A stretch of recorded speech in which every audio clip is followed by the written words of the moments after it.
তাহলে কামিয়াব কে? কাদ আফলাহা মান যাক্কাহা, বিছানায় ঘুমায় লেকিন কাদ আফলাহা, কামিয়াব হয়ে গেছে। হইতে পারে তার প্রাসাদ নাই লেকিন কামিয়াব, হইতে পারে তার গাড়ি নাই লেকিন কামিয়াব, হইতে পারে তার বাড়ি নাই লেকিন কামিয়াব, হইতে পারে পেটে ভাত নাই লেকিন কামিয়াব। ওয়াকাদ খাবা মান দাসাহা, নফসটাকে যে গুনাহ থেকে পবিত্র করেছো তুমি কামিয়াব হয়ে গেছো।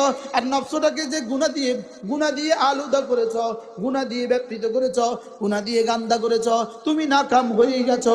গুনাহ মুক্ত যে কামিয়াব সে, কুওয়াতে নেকি নাদারি বদমকুন বার ওজুদে খুদসে তম্বে হাতমকুন। হুজুর রাহমাতুল্লাহ আলাইহি সবসময় শের বলতেন, যদি তুমি নেকি করার বেশি শক্তি নাও পাও, যদি নেকি বেশি করতে নাও পারো, কমপক্ষে গুনাহ করবা না। ইয়া আইয়ুহাল্লাযীনা আমানু যকুরুল্লাহা যিকরান কাসীরা ওয়াসাব্বিহুহু বুকরাতাও ওয়া আসীলা।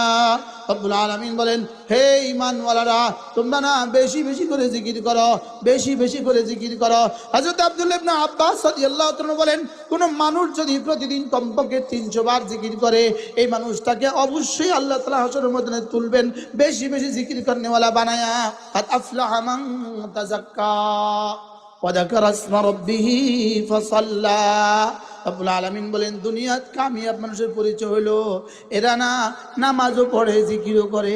সুবহানাল্লাহ। বুঝা গেছে, কামিয়াব মানুষ নামাজ পড়ে জিকির করে, পাটিতে ঘুমায় চাটাইতে ঘুমায়, সে কামিয়াব।